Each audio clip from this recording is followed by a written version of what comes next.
நாங்கள் விலகக்கூடிய காரியங்கள் வந்துடுது விலகும். ஆனாலும் ஆண்டவர் என்ன பண்ணிடுறார்? பிள்ளை என்ன பண்ணிடுறார்? அழகான தலைப்பு. ஆனால் சொல்லுங்க, தலைப்புல பேசுங்க. அது அங்கிருந்து அந்த தலைப்பு தான்.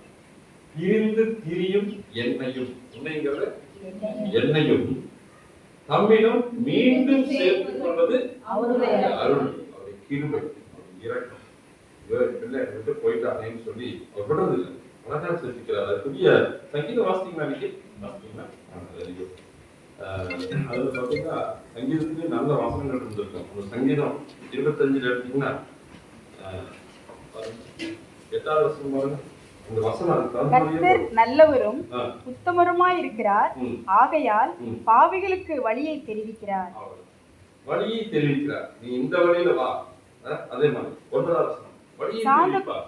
சாந்த குணம் உள்ளவர்களை நியாயத்திலே நடத்தி சாந்த குணம் உள்ளவர்களுக்கு தமது வழியை போதிக்கிறார். பாவிகளுக்கு வழியை காட்டுகிறார், சாந்தம் உள்ளவர்களுக்கு வழியை போதிக்கிறார்.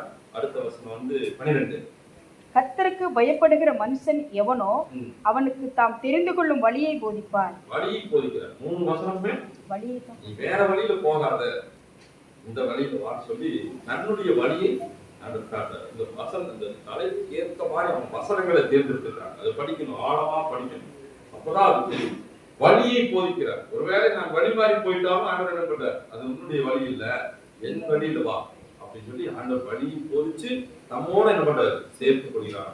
ரொம்ப அருமையான வசனங்கள். கொஞ்சம் வசனங்கள் நம்ம பார்க்கலாம். யோசுவால பாத்தீங்கன்னா ஒரு அருமையான அந்த சாப்டரே சொல்லப்பட்டிருக்காது. முழுவதும் நீங்க படிக்கணும். அது முழுவதும் படிச்சாதான் தெரியும். யோசுவா 24ல அப்படியா சொல்லியிருக்கு. அவர் எரிச்சல் உள்ள தேவன் சொல்லியிருக்கு. என்னது? எரிச்சல் உள்ள தேவன் தான். 10வது வசனத்தை பாத்தீங்கன்னா அவர் எரிச்சல் உள்ள தேவன் சொல்ற ஜனங்களை நோக்கி கர்த்தரை சேவிக்க மாட்டீங்க, அவர் பரிசுத்தம் உள்ள தேவன், அவர் எரிச்சல் உள்ள தேவன், உங்கள் மீறுதல்களையும்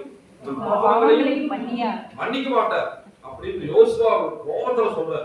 இதெல்லாம் இஸ்ரவேல் ஜனங்களை கூட்டிட்டு வரும்போது அவருக்கு பண்ற ரொம்ப ரகனை. அப்போ அவர் சொல்ற, அவர் எரிச்சலின் தேவன், உங்கள் பாவங்களை மன்னிக்க மாட்டார் அப்படின்னு சொல்லும்போது அது ஜனங்க சொல்றாங்க, இல்ல இல்ல அப்படி எல்லாம் இல்ல, நாங்க 20 வாசிங்க.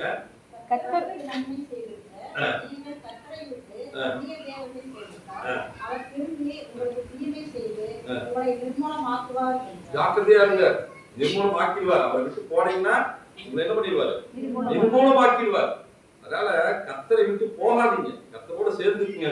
23ல பாருங்க, அந்நிய தேவனை அகற்றி விட்டு வாசிட்டாங்க. அப்பொழுது அவன், அப்படியானால் இப்பொழுதும் உங்கள் நடுவே இருக்கிற அந்நிய தேவர்களை அகற்றிவிட்டு உங்கள் இருதயத்தை இஸ்ரவேலின் தேவனாகிய கர்த்தருக்கு நேராக திருப்புங்கள். அந்நிய தேவர்கள்னா நம்ம இந்த கல்ல மட்டும் நினைக்கல. அந்நியனா பணம் மேல இருக்கிறது ஒரு தேவர் தான். பணத்தை ஆசை ஒரு தேவர் இல்லை, ஆசை தேவர், மற்ற எல்லாமே தேவர்களால் கற்பிக்கப்படுகிறது. அந்த தேவனை விட்டு ஆண்டவரத்துல திரும்புங்கள் அப்படின்னு தான் சொல்லுது. அப்போ என்ன சொன்னாங்க? இல்ல இல்ல நாங்க என்ன பண்ண மாட்டோம், திரும்ப மாட்டோம், ஆண்டவர் விட்டுட்டு போக மாட்டோம், ஆண்டவரோடு நாங்க சேர்ந்துதான் இருப்போம், அவர் எங்களை சேர்த்துக்குவான்னு ஜனங்க சொல்றாங்க. சொல்லும் பொழுது அப்படியா? 24 வாசிங்க.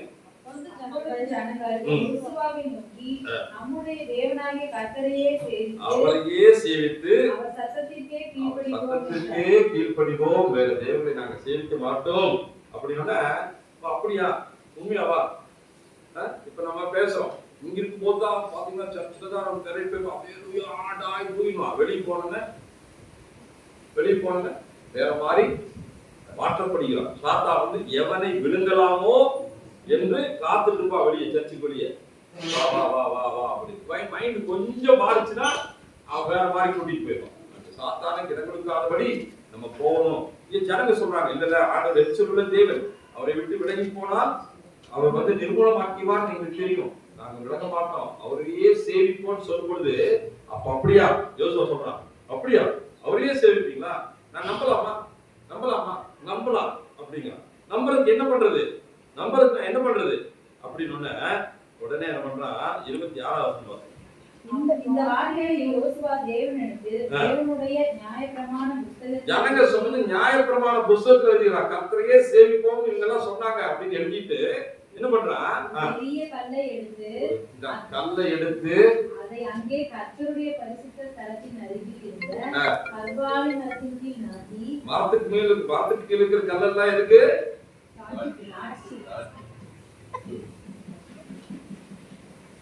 மரத்துக்கு கீழே தான் கல்லெல்லாம் இருக்குது.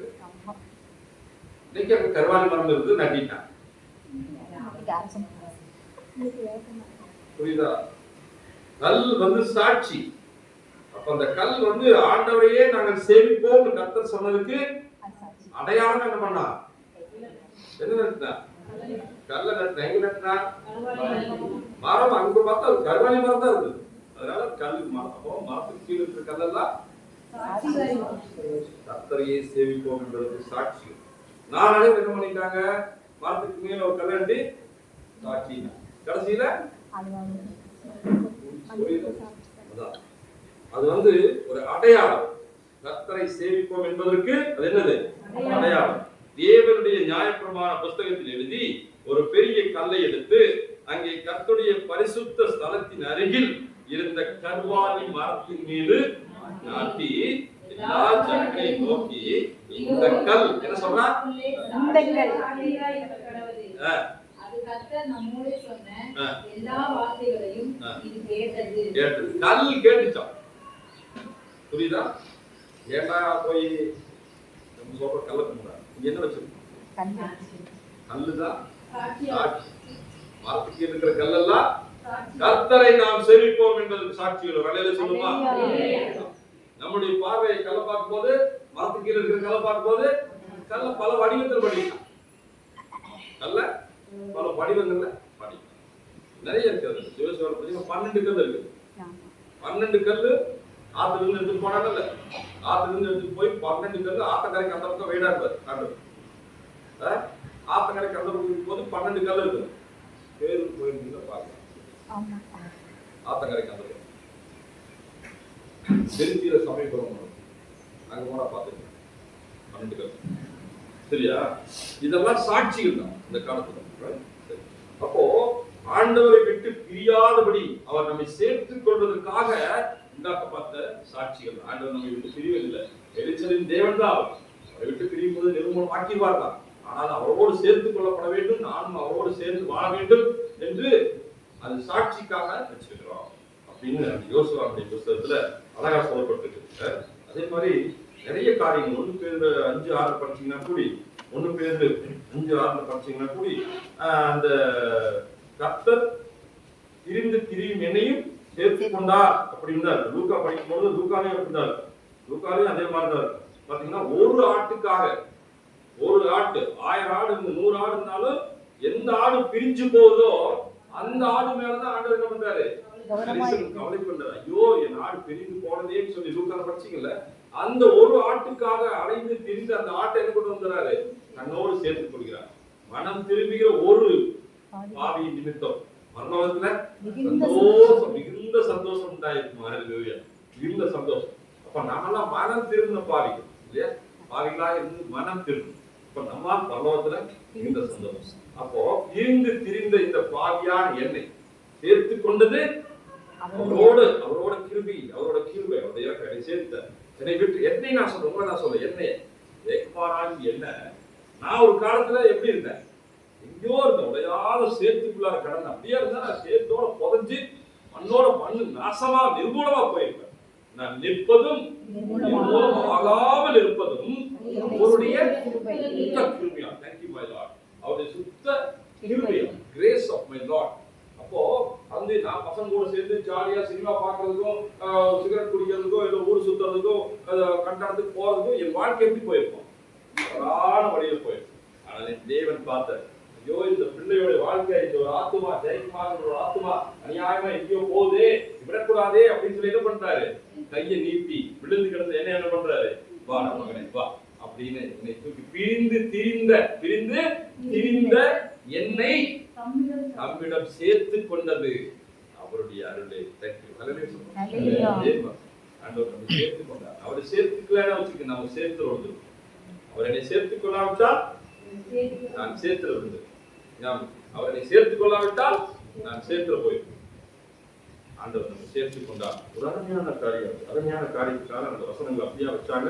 வீட்டுல போய் இங்க கொடுக்குற வசனங்களை யாரெல்லாம் வீட்டுல போய் படிக்கிறீங்க? வீட்டுக்கு போய் இந்த வசனங்களை நீங்க என்ன பண்ணணும்? 1 மணி நேரம் உட்காந்து தியானம் பண்ணணும். ஏன் ஒரு தலைப்பு வச்சாங்கன்னு வீட்டில் படிக்கணும். படிச்சா இன்னும் நல்லா இருக்கும் படிக்கணும். அதனால அத்தோடைய வார்த்தை பிரிந்து திரியும் முன்னே மீண்டும் சேர்த்துக் கொள்வது அவருடைய நிறைய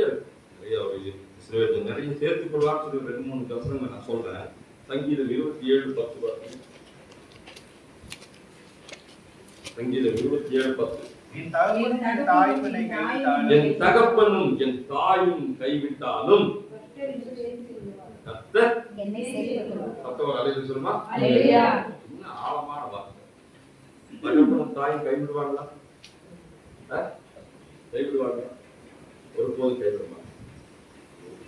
ஒருவேளை அவர்கள் கைவிட்டு விட்டாலும் அதுக்கு மேல நான் இருக்கிறேன். அதுக்கு மேல என் அன்பு உன்னோடு இருக்கு. தாயின் அன்பை காட்டிலும் என்னுடைய அன்பு மிகப்பெரியது. நான் ஒருபோது கைவிட மாட்டேன். என்ன பண்றாரா? சேர்த்துக் கொள்வார். ஒரு அருமையான அவசரம். சேர்த்துக் கொள்வார். அருமையான அவசரம். சேர்த்து அவருடைய யாருக்குனால சேர்த்துக் கொள்கிறார்.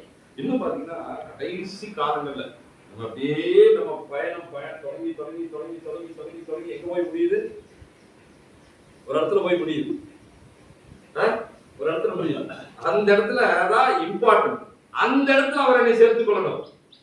இந்த முடிகிற இடம் இருக்கு இல்லையா? வாழ்க்கை தொடங்கி முடிகிற இடம். அந்த முடிகிற இடத்துல அவர் என்ன பண்ணணும்? வாழ்க்கை முடிகிற இடத்துல என்னை சேர்த்துக் கொள்ள வேண்டும். என்னை சேர்த்துக் கொள்ள வேண்டும். 2 ராஜாக்களின் புத்தகம் 22:20 வாசிங்க. அந்த இடத்துல வாக்குத்தத்தம் கொடுத்திருக்கிறார். அந்த இடத்துல நான் அவனை சேர்த்துக் கொள்வேன். அதான் இம்பார்ட்டன்ட். தகப்பனும் தாயும் கைவிட்டால் நான் அவனை சேர்த்துக் கொள்வதில்ல. வாழ்க்கை முடியுது இல்லையா? அங்க என்ன பண்றாரு வாசிங்க. அப்பொழுது கர்த்தர் 2 ராஜாக்கள் 22:20 பக்கம் எவ்வளவுதான்? 500 வாசிங்க. ஆகையால் இதோ நான் உன்னை பிதாக்கள் அண்டையிலே சேர்த்துக் கொள்வேன். அவ்வளவுதான். ஆகையால் அது இம்பார்ட்டன்ட். பிதாக்கள் யாரு? நம்முடைய முற்பிதாக்கள் ஆபிரகாம், யாக்கோபு இவருடைய பிதாக்கள் அண்டையிலும் நான் உன்னை சேர்த்துக் கொள்வேன். எனக்கு என்ன கொடுத்துக்கிறாரு? வாக்குத்தத்தம் கொடுத்துக்கிறார். நான் உன்னை விட மாட்டேன். அப்போ நான் அவனை சேர்த்துக் கொள்வேன். 2 நாளாகமும் 34:28. 2 நாளாகமும் 34:28. பைபிள் நல்லா வேற திறந்து எடுக்கணும். வீட்டுல போய் நம்ம பக்கம் சொல்லுங்க. எல்லாரும் எடுக்கணும். 585 வாசில. இந்த ஸ்தலத்தின் மேலும் இதின் குடிகளின் மேலும் வரப்பண்ணும் எல்லா பொல்லாப்பையும் உன் கண்கள் காணாதபடிக்கு நீ சமாதானத்தோட உன் கல்லறையில் சேர்த்துக் கொள்ளப்பட கடைசி காலத்துல வாக்குத்தத்தம் கொடுக்கிறார். என்ன கொடுக்கிறாரு? எல்லாத்தையும் விட்டு என்ன சொல்றாரு? இந்த குடிகளின் மேலும் வரப்பண்ணும் எல்லா பொல்லாப்பையும் உன் கண்கள் காணாதபடிக்கு, அந்த கண்கள் காணாதபடிக்கு நீ சமாதானத்தோட உன் கல்லறையில் சேர்த்துக் கொள்ள நான் உன்னை உன் பிதாக்கள் அண்டையில் சேர பண்ணுவேன். சோத்திரமாக அதுதான் இம்பார்ட்டன்ட். என் வாழ்க்கை முடிகின்ற நேரத்தில் ஆண்டவன் என்னை விட்டுவிடக்கூடாது. ஆண்டவன் என்னை விட்டுவிடக்கூடாது. என்னுடைய பிதாக்கள் முற்பிதாக்கள் ஆபிரகாம் என்னுடைய முற்பிதாக்களோடு நான் சேர்த்துக் கொள்ளப்படுவேன். ஆண்டவர் என்ன சொல்லிக்கிறார்? வாக்குத்தத்தம் கொடுத்திருக்கிறார். இந்த வாக்குத்தத்தத்துக்காக அலைந்து சொல்லுமா? நீ அலைந்து திரிந்த பூமியில எங்கெங்கயோ அலைந்து திரிந்தாலும் நான் உன்னை கடைசி காலத்துல என்ன பண்ணுவேன்? ஒரு பிதாக்களோடு உன்னை நான் சேர்த்துக் கொள்வேன். Thank you my Lord. என்ன ஆழமான வார்த்தை. இந்த வார்த்தைக்காக ஆண்டவர் நான் நன்றி சொல்லுவேன். நன்றி ஆண்டவர். Thank you very much. இந்த மாதிரி ஆண்டவர் நிறைய காரியங்களை வேதத்துல சேர்த்துக் கொள்வதற்காக சொல்லியிருக்கிறார். அதுல நான் சில என்னுடைய இதுல என்னுடைய தலைப்பாக நான் சில காரியங்களை வைப்பேன். எப்போதும் இல்லையா? என்னுடைய தலைப்பாக நான் வைப்பேன். எப்படின்னு சொல்லும்போது பல காரியங்கள்ல சில நேரங்கள்ல வாழ்க்கையில கஷ்டங்கள் வரும், குடும்பத்துல கஷ்டங்கள் வரும், வெறுத்துருவான். போங்கப்பா ஜெர்மனி அந்த ஜெர்மனி அந்த கோயிலுக்கு போய் அஜராஜ் அப்படின்னு பிரிஞ்சிருவான். ஆனா கோவப்பட மாட்டாரு. ஐயோ அப்படின்னு விட்டுற மாட்டாரு. சோர்வான நேரத்திலையும் ஆண்டவர் நம்ம சேர்த்துக்கணும். சில நேரத்துல நம்ம உயிராய் நேசிக்கிறவங்க நம்ம விட்டு இறந்து போகும்போது ரொம்ப மனசு உடைஞ்சிருக்கும். இல்லையா ஆண்டவர் இவ்வளவு ஜெபம் பண்ண காப்பாற்ற முடியாதா அப்படின்றவங்களா இருக்காங்க. ஆஸ்பத்திரியில உயிர் பண்ண? எங்க அம்மா காப்பாற்ற முடியாதா? எங்க அப்பா காப்பாற்ற முடியாதா? அப்படின்னு ஆண்டவருக்கு எதிராக பேசி பிரிந்து போனவர்களும் உண்டு. அவர்களையும் ஆண்டவர் என்ன பண்றது இல்லை, கைவிடுவது ஆண்டவர் சேர்த்துக் கொள்கிறார். சரிப்பா. அதனால விசாரிக்கிற கடவுள். பேதுரு 5:7 இல்லையா? 1 பேதுரு 5:7 என்ன விசாரிப்போம்? என்ன நடக்கும்? 1 பேதுரு 5:7 அவர் உங்களை விசாரிக்கிறவரானபடி அவர் விசாரிப்பார். ஏப்பா கவலையா, என்னப்பா அவன் கஷ்டம் அப்படின்னு விசாரிப்பார். விசாரிக்கிறபடினால் உங்கள் கவலைகளை எல்லாம் அவர் மேல் வைத்து விடும். அவர் விசாரிப்பார். ஏசா நீ ஏன் என்ன கோபம் உனக்கு? ஏன் நேற்று ஜெபம் பண்ணல? ஏன் நேரமா படுத்த? என்ன டயர்டா இருக்கியா? எங்க சினிமா கினிமா போயிட்டு வந்தியா? இல்ல என்ன பண்ணிட்டு விஜய் படம் பாத்தியா?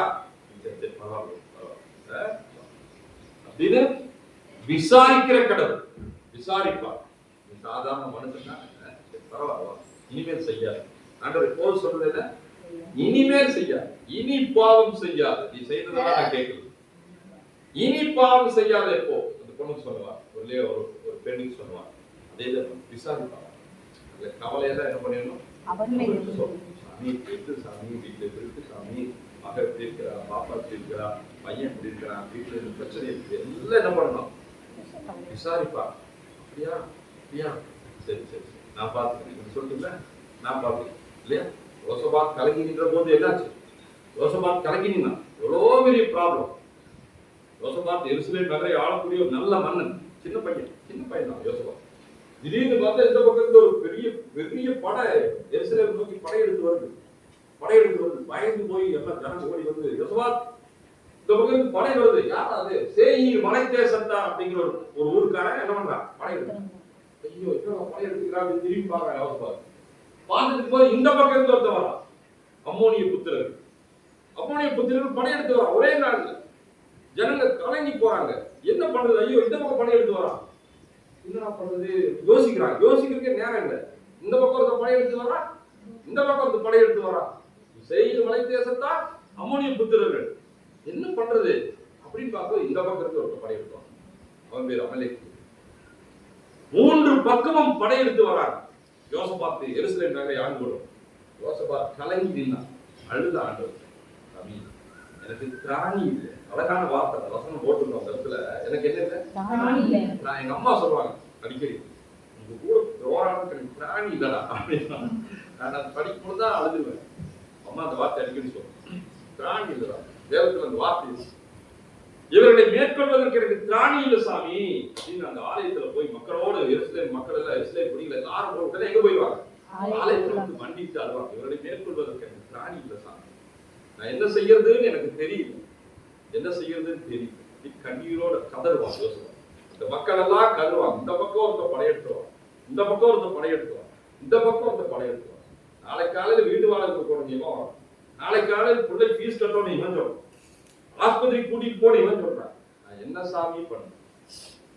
எத்தனையோ குடும்பங்கள் எப்படி ஆயிருக்கிறது, என்ன சாமி நான் பண்றேன்? காதல் ஆண்டவர் சொன்னார், யோசபாத்தே எருசலேம் குடிகளே கேளுங்கள். அருமையான வார்த்தை. எருசலேம் குடிகளே கேளுங்கள், யோசபாத்தே கேள், இந்த யுத்தம் உன்னுடையது, அது என்னுடையது. அது என்னுடையது. யோசபாத் அழுதுட்டான். அல்லாஹ் ஆண்டவர் துதித்து பாடு. இந்த பக்கம் படையெடுத்து வர்றான். யோசபாத் என்ன பண்றான்? ஆண்டவர் துதித்து பாடுனான். பாடகர்களை கொண்டு போய் அவர்களுக்கு முன்பாக நிற்கிறான், பாடுறான். அவன் கத்தியோட நிற்கிறான், நம்ம எதோட நிற்கிறான்? பாட்டோட நிற்கிறான். ஆண்டவரை துதித்து பாடும் பொழுது சேயீர் மலை தேசத்தார் அம்மோனிய புத்திரரை வெட்டினார். அம்மோனிய புத்திரர் அமலேக்கியரை வெட்டினார். அமலேக்கியர் இவனை வெட்டினார். ஒருவருக்கொருவர் வெட்டி கொண்டார்கள். அத்தனை பேரும் மாண்டு மடிந்தார்கள் என்று வேதம் சொல்லுகிறது. கர்த்தர் நம்மோடு இருக்கிறார், அவர் நம்மை சேர்த்துக் கொள்வார். ஆகவே எதற்கும் கவலைப்படாது. கர்த்தர் விசாரிக்கிறவராயிருக்கும். அவரிடத்துல சொல்லுங்க, என்ன ஐயோ நான் இப்படி பண்ணிட்டேன் என்றாலும் அவர் என்னை கைவிட போகும். ஒரு நாளும் கைவிடாத தேவன் சேர்த்துக் கொள்ளலாம். நான் 3 காரியங்களை இப்படியா இருக்கிறேன். அடிமைத்தனத்தில் நிறைய இருக்கலாம். எப்படி இப்படிலாம் சேர்த்துக் கொண்டாருன்னு நான் நிறைய ஒரு ஹெட்டிங் சர்வீஸ் பண்ணேன். ஹெட்டிங் சொல்றேன். அப்ப எது விருப்பமோ அதை நம்ம பேசிக்கலாம். ஒரு சீக்கிரம் அடிமைத்தனத்தில் இருந்தவர்களை சேர்த்துக் கொண்டார், இஸ்ரேல் மக்கள். அழிவிலிருந்து சேர்த்துக் கொண்டார். அழிவிலிருந்து அழிய போறவனை சேர்த்துக் கொண்டார். யார்? யோனா. யோனா அழிய போறவனை சேர்த்துக் கொண்டார். அடியவர்கள் மூலமாக சேர்த்துக் கொண்டார். பேதுரு அடியவன் சேர்த்துக் கொண்டார். அன்பின் அடையாளமாக சேர்த்துக் கொண்டார். ஆவலாய் இருப்பவனை சேர்த்துக் கொண்டார். அராஜகம் செய்தவனை சேர்த்துக் கொண்டார். இது உட்கார்ந்து தூக்கமே இல்லை எனக்கு. அப்படியே கண்ணால அப்படியே பேசிட்டே எழுதிட்டே இருக்கிறேன். நான் உன்னை சேர்த்துக் கொள்வேன், நான் உன்னை சேர்த்துக் கொள்வேன். என்னால தாங்கவே முடியல. சரி சாமி, ஜனங்களை சேர்த்துக் கொள்ளுங்க, ஜனங்களை சேர்த்துக் கொள்ளுங்க. நான் ஜெபம் ஆண்டவனை சேர்த்துக் கொள்வேன். சரியா? அதனால பிரிந்து திரிகிற என்னை அவர் நிச்சயமாய் சேர்த்துக் கொள்வார் என்று பார்க்கிறோம். யாத்திரையாகும் புஸ்தகம் 12:40. அடிமைத்தனத்தில் இருந்தவர்களை சேர்த்துக் கொண்டார் இந்த ஆண்டு. யாத்திரையாகும் 12:40.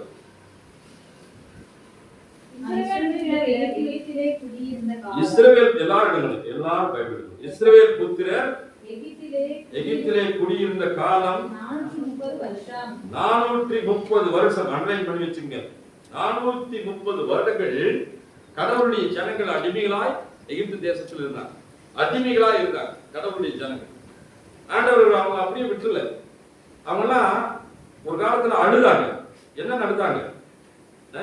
யாத்திரையாகம் 6:6. அந்த அடிமைகளா இருந்தவர்களை ஆண்டவர் என்ன பண்றாரு? யாத்திரையாகம் 6:6. ஆகையால் இஸ்ரவேல் புத்திரரை நோக்கி நானே கர்த்தர். எல்லாம் அருமையான நானே கர்த்தர். உங்கள் மேல் எகிப்தியர் சுமத்தின சுமைகளை நீக்கி நான் உங்களை விடுவித்து உங்களை அவர்கள் அடிமைத்தனத்திற்கு நீங்களாக்கி ஓங்கிய கையினாலும் மகா தண்டனைகளினாலும் உங்களை மீட்டு உங்களை எனக்கு ஜனங்களாக சேர்த்துக் கொள்வேன். நல்லது சொல்லுவா. அடிமைத்தனத்திலிருந்து என்ன அடிமைத்தனத்தில் இருக்கலாம்?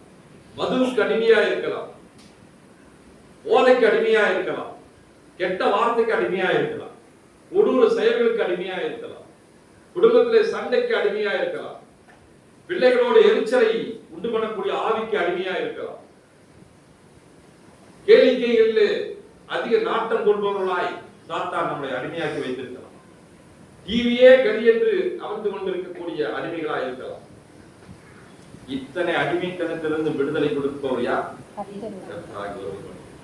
அவர் தெல்ல தெளிவாய் சொல்கிறார். அவர்கள் அடிமைத்தனத்திலிருந்து நீங்களாக்கி ஓங்கிய கையினாலும் மகா தண்டனைகளாலும் உங்களை மீட்டுக் கொள்வார். அடிமையா இருக்கக்கூடிய உன்னை என் ஆண்டவர் மீட்டுக் கொள்வார். நீ எதுக்கு கவலைப்படாத, இயேசு கிறிஸ்துவை மீட்டுக் கொள்வார். எந்த பிரச்சனையா இருந்தாலும் சரி, உன்னை என் இயேசு உன்னை மீட்டுக் கொள்வார். நீ இயேசுவை நம்பு, அவர் உன்னை உள்ளங்கையில் தாங்குவார், உன்னை மீட்டுக் கொள்வார். இயேசு இன்றைக்கு சொல்கிறார், உன்னை அவர் மீட்டுக் கொள்வார். எந்த பிரச்சனையா இருந்தாலும் கனியோடு அவரிடத்தில் சொல்லு, அவர் உன்னை மீட்டுக் கொள்வார். அவர் உன்னை அவருடைய அன்பிலே அரவணைப்பார். கிருபையாலும் இரக்கத்தினாலும் உன்னை சேர்த்து கொள்வார். என் ஆண்டவர் அப்படியாய் சொல்லுகிறார், என் இயேசு அப்படியாய் சொல்லுகிறார், உங்களை எனக்கு ஜனங்களாக சேர்த்துக் கொள்வேன். எவ்வளவு பெரிய விஷயம்! எனக்கு ஜனங்களாக, மற்ற ஜனங்கள் என் ஆண்டவர் இயேசு சொல்றார், எனக்கு ஜனங்களாக நான் சேர்த்துக் கொள்வேன். நீ பிரிந்து திரிந்த உன்னை எனக்கு ஜனங்களாக சேர்த்துக் கொள்வேன். அடிமையா இருந்து உன்னை சேர்த்துக் கொள்வார். யாத்திரையாகம் 3:8. அவர்களை கொடுமைகளுக்கு விடுதலையாக்கவும் அவர்களை தேசத்திலிருந்து நீக்கி கானானியரும் ஏத்தியரும் எமோரியரும் பெரிசியரும் ஏவியரும் எபூசியரும் இருக்கிற இடமாகிய பாலும் தேரும் ஓடுகிற நலமும் விசாலமுமான தேசத்தில் உன்னை கொண்டு போய் சேர்க்க இறங்கினார். சொல்லுமா, ஒரு அண்ட சராசரங்களை படைத்த கடவுள் மனிதனை நோக்கி சொன்ன வார்த்தை, நான் பரலோகத்திலே இருக்கிறேன், மாசம் செய்கிற கடவுள் தான். பரலோகத்தில் இருக்கிற கடவுள் இறங்கி வந்தாரா? இங்க பூமிக்கு இறங்கி வந்தாரா? எதுக்கு? உன்னை விடுதலையாக்க, அடிமைத்தனத்திலிருந்து உன்னை விடுதலையாக்கி என்னையோடு சேர்த்துக் கொள்ள கொள்வதற்காக நான் இறங்கி வந்தேன் என்று வாக்குத்தத்தம் கொடுத்த கடவுள் இறங்கி வந்தார். அதனால உங்களையும் என்னையும் எவ்வளவு பெரிய அடிமைத்தனமா இருந்தாலும் சரி ஆண்டவர் நம்மை சேர்த்துக் கொள்வதற்காக இறங்கி வருவார். அதனால பாவியாக என்னை விட்டு விடுவாரோ என்று அச்சப்பட தேவையில்லை. ஆண்டவர் இனி நீ பாவம் செய்ய ஆண்டவர் சேர்த்துக் கொள்வார். அடிமைத்த எவ்வளவு பெரிய அடிமைத்தனமா இருந்தாலும் நான் பல பேர்த்த பார்த்துட்டு வீழ முடியாத போதைக்கு அடிமையா இருந்தவங்கள ஜெபம் பண்ணியே அந்த அடிமைத்தனத்திலிருந்து விடுதலை ஆனவங்க எத்தனையோ பேர் இருக்கிறாங்க. ஆனா இது என்னால மறக்க முடியல, இந்த குடியை